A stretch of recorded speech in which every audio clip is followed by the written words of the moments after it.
In this video, I'm going to react to World War II by OVERSIMPLIFIED.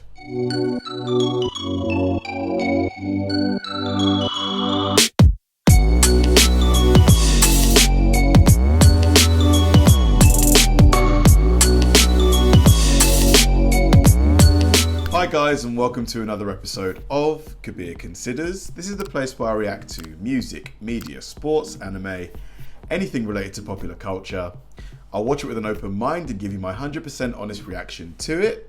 And if you could please hit that like button early, I'd really appreciate it. Now, I'm super ashamed to say that I don't really know what happened regarding World War II. I've got a very vague understanding of it. From my knowledge, obviously, Hitler was he came to power. He obviously committed those atrocities, and the Allies formed, and we went to war with him.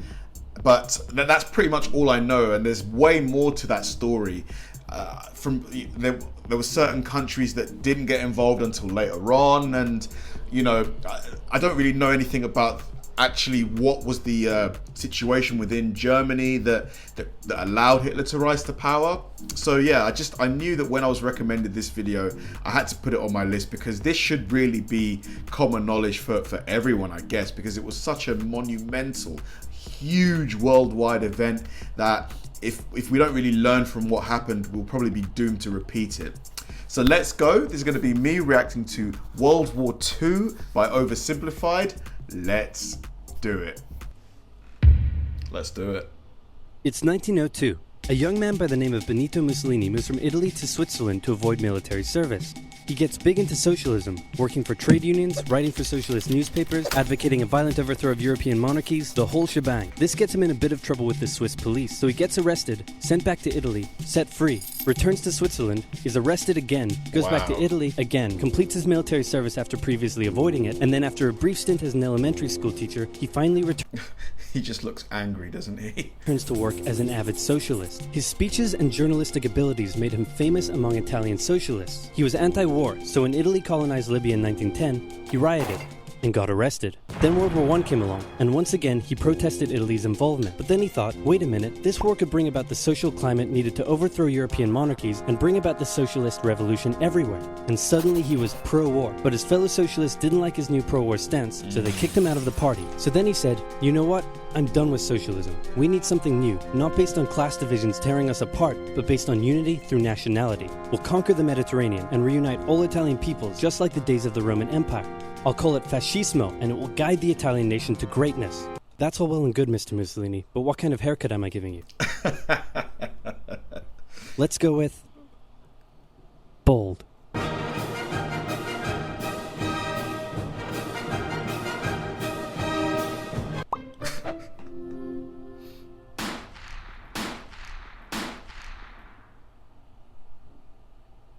Italy had been on the winner's side in World War I, and they hoped they were going to get a lot out of it, but in the end, they only got a little, and they felt cheated. On top of that, a bad economy and weak governments meant that the Italian people were a little unhappy. So when Mussolini came along and said that he could fix everything, his fascist movement gained a lot of support. In 1922, the vein. He went to the king and said, make me prime minister or I'll make me prime minister. And the king said, you and what army? This army. Fair enough. Then he went about establishing a dictatorship with himself at its center. Europe had its first fascist dictator. Next up, Germany. Germany had been on the loser's side, and they got absolutely wrecked by the Treaty of Versailles. They lost territory, had to demilitarize the Rhineland, had to reduce their army to just 100,000 men, couldn't have an air force, had to pay the Allies a huge amount of money that Wow. it didn't have, and a new rule was established that every Englishman withheld the right to walk into the center of Berlin, pick out any German they wanted, and spank the hell out of them. I made that last one up, but it helps you understand how all of this felt to Germans. On top of that, a bad economy and weak governments meant that when a small angry man with a silly mustache came along and said that he could fix everything, the German people loved it. Hitler had been a soldier during World War I, and he was crazy patriotic, and nobody was madder than him about Germany's humiliation. He helped start a new political party, and in 1923 attended a march on Munich with his boys. And then he got arrested. But his popularity grew and grew, and in 1933, the president made him chancellor. He believed he was Germany's great destined savior, and he went full megalomaniac, establishing a dictatorship with himself at its center. Europe had fascist dictator number 2. Hitler and Mussolini had a lot of the same ideas, but more importantly, they had the same enemies, and they started to get along. Anyone else want to be friends? Franco? No? You good? I do. Who's that? It's Japan, and they've taken over northern China. Let's rewind a bit. Japan had isolated itself from the rest. It's so fascinating learning about the partnerships that were involved, and the groupings of certain nations, because I wasn't aware of this. I always kind of thought it was kind of Germany by themselves versus the rest of the world, which obviously, now that I think about it, how could one country, come up with the amount of men, the amount of military power needed to take on multiple nations? Rest of the world for over 200 years, until the Americans showed up and said, you're going to trade with us and you're going to like it. Then the Western powers imposed a bunch of unequal treaties, meaning Japan's economy was bust. They also had no natural resources, so they decided to go get some. They went to war with China to gain a sphere of influence over Korea, and they took a bunch of China's stuff. But then the West said, hey, cut that out. And since Japan couldn't take on the West, they said, okay, I guess we'll just go home. Wait a minute, what are you doing? Taking advantage of a weakened China and setting up spheres of influence. But I was the one who weakened them. We know. And you guys didn't let me have anything. We know. That seems unfair. We don't think so. Okay, see ya. So Japan thought, screw this, and went to war with Russia, and stunned everyone by actually winning. Then they fully annexed Korea, but they didn't stop there. In World War I, they took Germany's colonies and islands in Asia. And then in an incident that was maybe staged by the Japanese army, a bomb blew up a Japanese train in Manchuria, giving them an excuse to launch an invasion and take over. So here's the situation. Nazi Germany, Fascist Italy, and Japan all believe they're racially superior, all feel hostility towards the Allies, and all want to militarize and take over more stuff. And so they did. Let's start with Germany. Hitler hated the Treaty of Versailles, and now he was ready to begin undoing it. In complete violation of the treaty, the first Luftwaffe squadrons were set up, conscription was introduced, and he pimped up his army. Yeah, I remember seeing isn't this the biggest gun ever made? I think it weighs like 1,000 tons or something like that, right? Had to be mounted on a train. Pimped up his army. The Allies did nothing. Then Hitler sent his army back into the demilitarized Rhineland, giving orders to immediately retreat if the Allies showed up. The Allies did nothing. With his military re-strengthened, he could now move on to step 2. He wanted to rapidly increase the Aryan population, and to do so, he needed Lebensraum, or in other words, he would have to take over the world. But for now, a good portion of Europe would do, and he began eyeing up his neighbors. The Allies finally started to get worried, so they implemented a fairly useless diplomatic strategy called appeasement, and it went a little something like this. Hitler would say, I want that thing, and the Allies would say, you can't have that thing. Okay, you can have that thing, but no more. I want that thing. And repeat. In 1938, Hitler's army marched into Austria and just took it, with no resistance. Boom, this is Germany now. Next, he demanded to be given the Sudetenland, an area of Czechoslovakia with many ethnic Germans. The Allies held a meeting with Hitler in Munich and said, look, we're going to give you what... Hang on, this meeting is about my territory. Shouldn't I come to the meeting too? Anyway, we're going to give you what you want. Really? Yeah. Just like that? Yep. What's the catch? Just sign this piece of paper promising you won't invade the rest of Czechoslovakia. Okay, then... Hold on a second. I will be chill. But yeah, this appeasement strategy was obviously terrible. If this is actually what happened, it's someone like, this man here, you're just never going to contain him. He's just going to go and go and go and go until he's got everything, Okay. Then Chamberlain returned home victorious, waving his signed piece of paper in the air, declaring crisis to be averted and the continuation of world peace, and we built a statue of Chamberlain in his honor, and every day on the 30th of September we celebrate Chamberlain Day. Hitler's invading the rest of Czechoslovakia. Oh dear. What? He's invading the rest of Czechoslovakia. Oh. You lied to me. What do you expect? I'm Hitler. Not to be outdone, Mussolini also wanted to get in on the action. He thought to himself, isn't there a not yet colonized nation somewhere which is so underdeveloped that the people would be defending themselves against our tanks with literal bows and arrows and wooden spears? Oh, there is? Fantastic. And so he took it. Italy also wanted to control the entrance to the Adriatic Sea, so they occupied Albania. Then, in another incident which was maybe staged by the Japanese, gunfire was exchanged by Japanese and Chinese troops at the Marco Polo Bridge, and the Japanese launched yet another invasion against China. They swept through Beijing and Shanghai, and then advanced through the Yangtze Valley to China's then capital, Nanking. It was here that saw the worst of Japan's shocking atrocities committed against the Chinese people. Back in Europe, Germany and Italy made their relationship status official by signing the Pact of Steel. Then, Hitler turned his eyes towards Poland and the hated Polish corridor, splitting Germany in two. At this point, the Allies really had to put their foot down, and they warned him that an invasion of Poland would mean war. Hitler had... Sorry to backtrack, but the atrocities that you spoke of, are those the experiments and things that were done?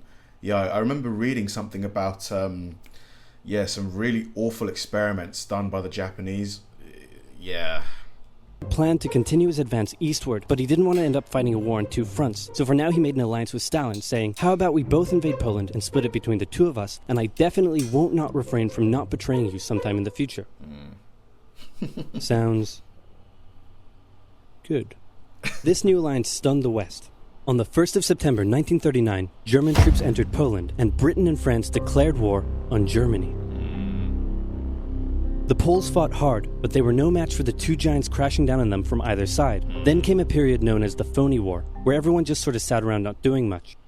The French had launched a small invasion into the Saarland, but they maintained mostly defensive positions, and after a while decided to just turn around and call it a day. Speaking of France, the French were still super proud of their victory in World War I, and they hadn't really moved on from it. They still used horses, they dispatched messages by motorbike instead of using radio, orders from the commander-in-chief were usually pretty vague, and the troops were rarely inspected. They built a line of defenses along their German border, but didn't bother extending it all the way to the Channel, and they wouldn't launch artillery strikes against Germany out of fear of being retaliated against. In a war, they didn't want to attack the enemy. And at first the UK wasn't much better. Chamberlain still naively hoped that the war could be ended diplomatically. Instead of bombing raids, the RAF dropped propaganda leaflets over German cities. Oh, come on, guys. We were lacking. Which one air marshal said likely did nothing but provide the continent with toilet paper for the duration of the war. They also only sent 200,000 men to France, while the French had mobilized millions. Both Britain and France wanted to avoid a repeat of the First World War, and so they wanted to keep the war as far from home as possible. So they turned their eyes north, towards Norway.